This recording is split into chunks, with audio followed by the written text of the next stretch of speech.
Welcome back, folks. For today's video I'm gonna show you 4 different tactics, and I actually love doing these videos because this forces me into a deep analysis of the position that otherwise I wouldn't do because I'm lazy. So I already learned a lot. I hope it's kind of instructive for you as well. But yeah, let's jump into the game. So it's move 14. This position comes from a Catalan. I'm white and I already lost my powerful light square bishop. So now I'm definitely worse. And when you're worse, what you should try to do is for sure not playing passively. So I decide after queen c7, I decided to play knight b5, and this is just a pawn sacrifice. But actually you can't take this pawn because after takes we have rook c1, queen d5 check. I can sack another pawn to keep the initiative for me. Also because if, for example, I play just king g1, my opponent can consolidate the position with bishop d8, and now I am not threatening anything, and now I am worse again. So you have to play actively. And this all happens. My opponent decided to take. I played rook c1, queen d5 check, e4, sacks another pawn. But after takes, even if my king is on the same diagonal as their queen, I'm not worried about any discoveries. I played knight c7, this is a fork. My opponent plays queen b7, keeping the queen on this important diagonal. I take the rook, they take back.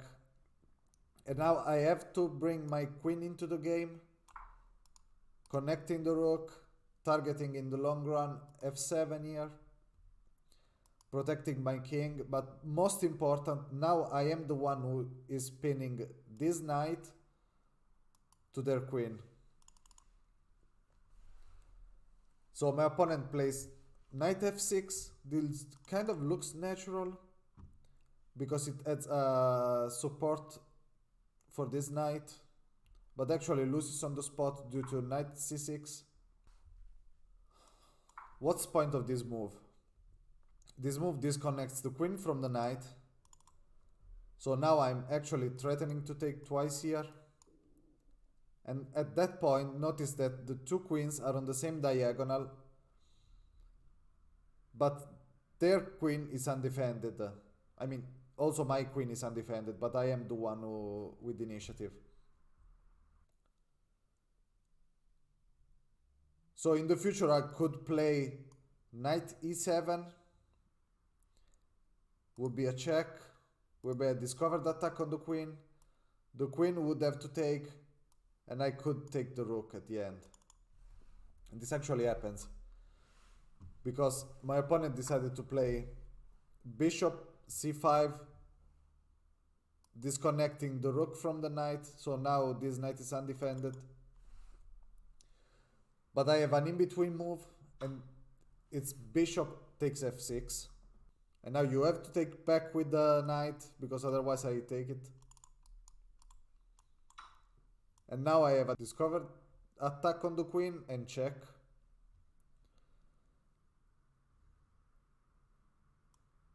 And after queen takes, we have queen takes a8 check. And now queen trade is forced as well, because if you play like, for example, knight e8, I have rook ad1, rook ed1, and now I'm threatening to bring my rook, like you have to defend with the king. I go here, and now black is completely stuck. So after knight e7 check, black resigns. For the second game I'm black. and I'm playing the Caro-Kann.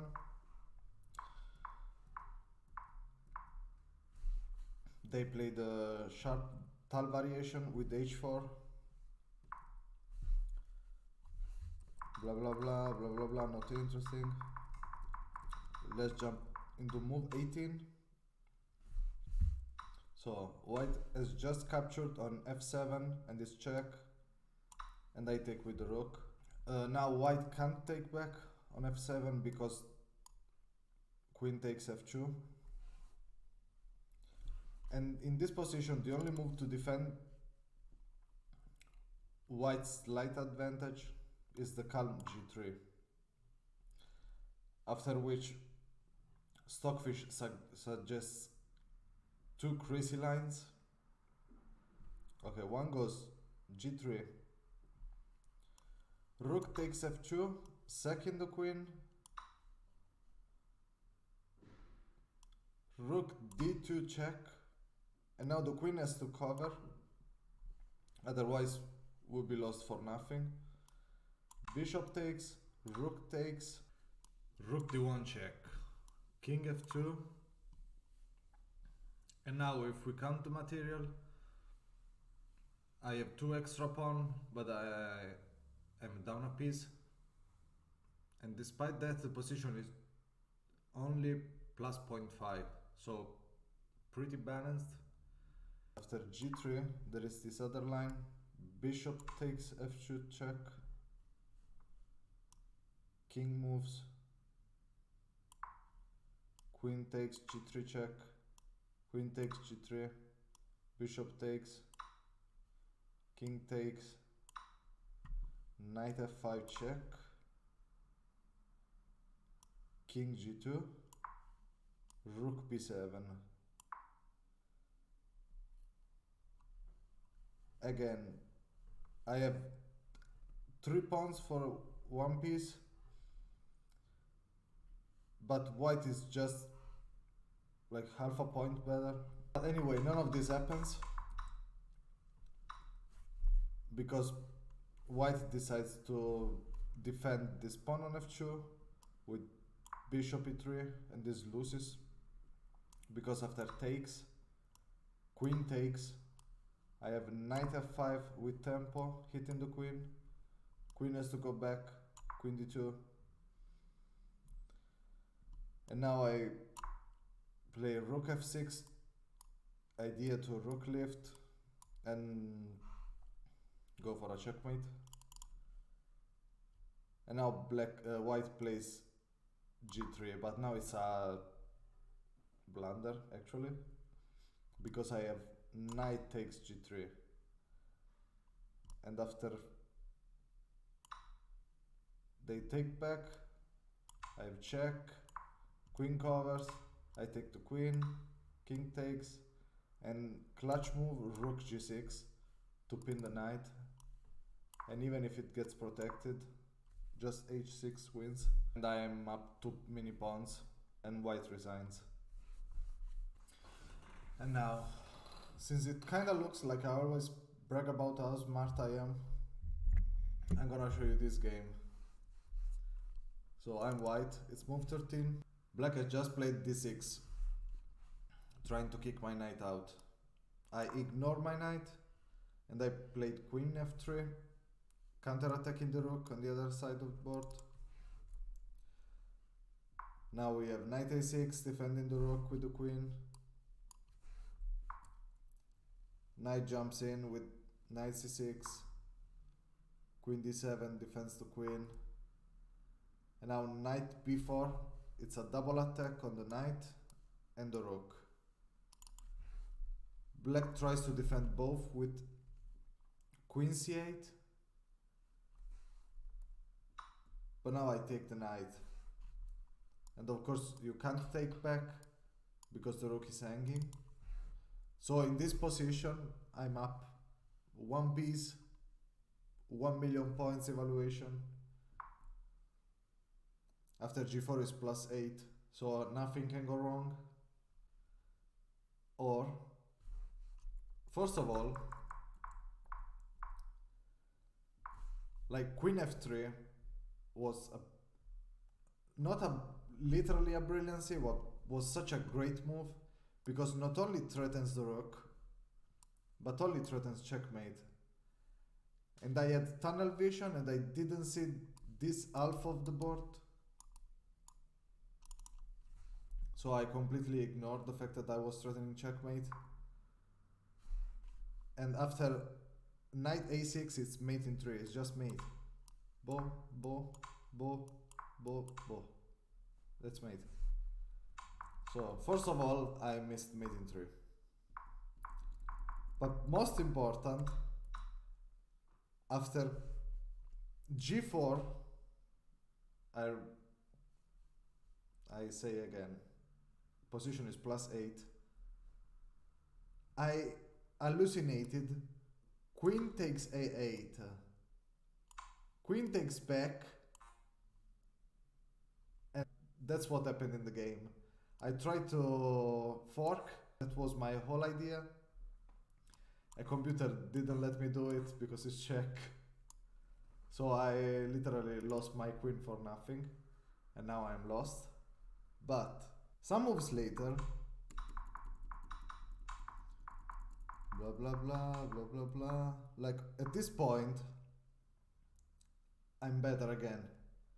I fought back and I'm better.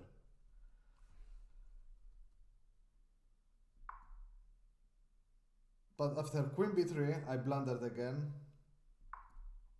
with rook f2.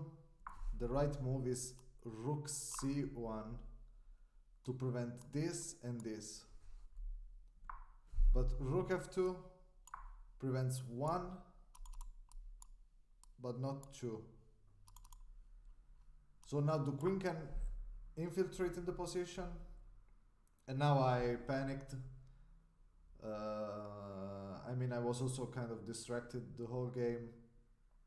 I was tired, I don't know what happened during that game. I played rook g2, trying to go into an endgame with a bunch of pieces against the queen. But this doesn't work at all, because after takes, there is a fork. So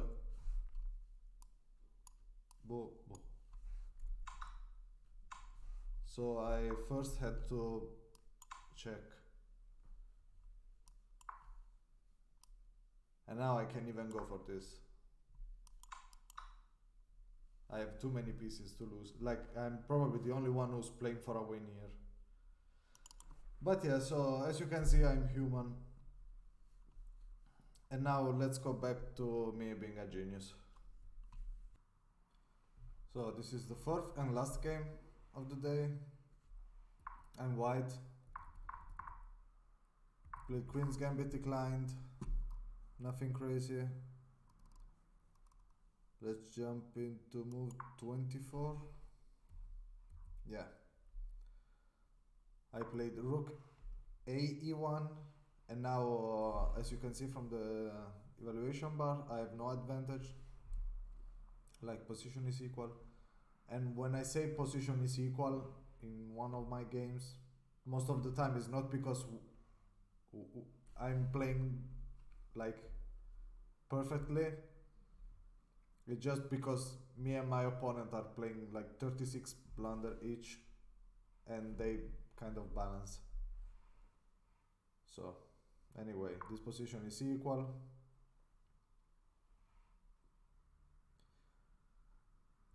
The right plan here was switching the focus to the queen side and playing rook fb1, targeting this pawn. That's kind of a permanent weakness in black's position. But yeah, I went to the other side of the board. Take. Black takes with check. I have to play king h1. And after knight f8, the position is still equal. I don't have too many options. I just thought, okay, now I need to bring another piece closer to the attack. And I play bishop f5. And this is a brilliancy. Don't know if you can see. Okay, what's the point of this move? Black can't take, because I can sack my queen for the rook, king takes, and now I have knight takes a5, f5, it's a fork, I win the queen back, I will be up an exchange and a pawn, and this is completely winning. What if they just ignore my bishop? Actually, you can't. You have to defend this pawn. That's why the best move here for black is bishop d5, cementing the bishop between the pawns. And like this is well protected now. But black plays rook e8. That's not a mistake. That's actually a good move, but comes with risks. And now I decide to attack the rook. This was a mistake actually, because now apparently bishop c6 defends the rook and I have nothing left. Black goes for rook e7. And now I take the pawn. And same as before. If you take back, now I have a triple fork. And I'm guaranteed to win some material back.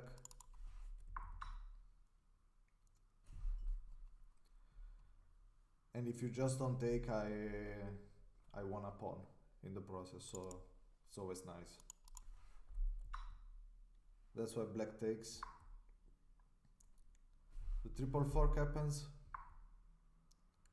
and black completely blunders the position with knight f4, counter-attacking my queen. Now look at how many pieces are hanging.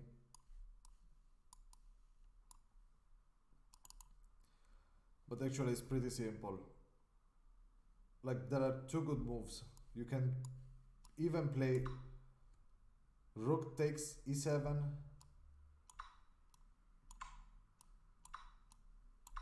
and you are up an exchange and a pawn. But I decided to go for this line. Knight takes e7 is check. You can't take, but black takes.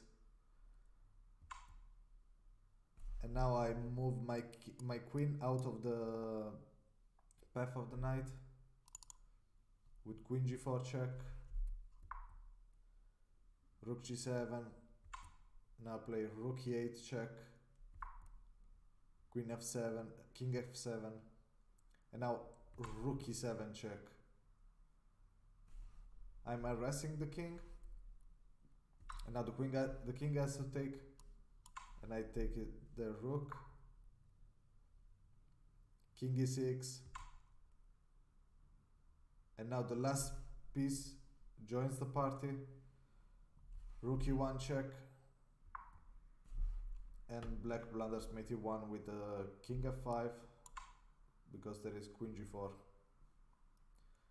and that was it. I'm kind of proud of having found this move, because apparently it was the only way to correct the position. So yeah, and that was it. See you in the next video.